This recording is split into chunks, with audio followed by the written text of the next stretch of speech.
तर दुसरीकडे उद्धव ठाकरेंनी नाशिकच्या प्रचार सभेत भाजपवर तुफान टीका केली। भ्रष्टाचारी गोळा करणारी भाजपची कचरा गाडी आहे असा हल्लाबोल त्यांनी केला।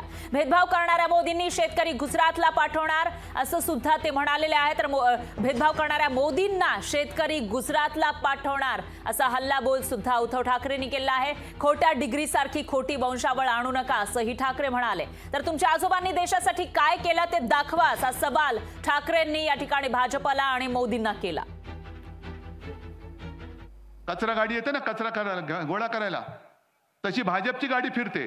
कोण भ्रष्टाचारी घ्या इकडे घ्या, मग सगळे एकत्र करून घेऊन जातात। मग त्यांना विचारतात, हाँ क्या है बोलो, इसका कितना घोटाला है, इसका 5 करोड़ का है, चल लात मारून हाकलून दे, 5 कोटीचा काय घोटाळा है, इसका कितना है, इसका भाई 50 कोटी का है, जरा थोड़ा बाजू में रखो, इसका कितना है 100 कोटी, थोड़ा इधर लो, पुन्हा येईन मुख्यमंत्री होतो, चपरासी झालो तरी चालेल पण मी पुन्हा येईन।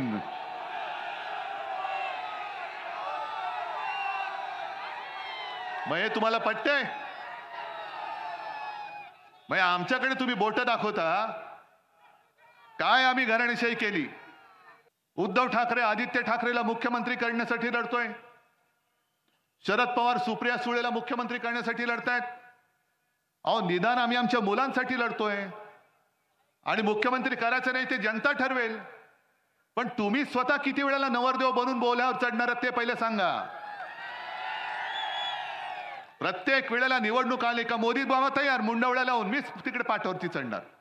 मोदी तुम्ही वंशावळ घेऊन या, गेल्या 7 पिढ्यांची मी माझी घेऊन येतो। माझे वडील कोण, माझे आजोबा कोण, आजोबांचे वडील कोण, त्यांचे वडील कोण, त्यांनी काय काय महाराष्ट्रासाठी केले, मी काय करतोय, माझा मुलगा काय करतोय। मोदीजी तुम्ही तुमची वंशावळ घेऊन या आणि दाखवा, एकदा खरी काहीतरी दाखवा, नकली डिग्री सारखी नकली वंशावळ घेऊन येऊ नका। कधीतरी सांगता तुम्ही रेल्वे स्टेशनवरती चहा विकत होतात, कधीतरी सांगता हिमालयामध्ये गेलो होतो, कधीतरी सांगता बांगलादेशच्या स्वातंत्र्य युद्धात होते। वाटेल ते जे तोंडात येईल ते थापा मारतायत। लोकशाही मराठी ऐका, पहा, जागरूक रहा।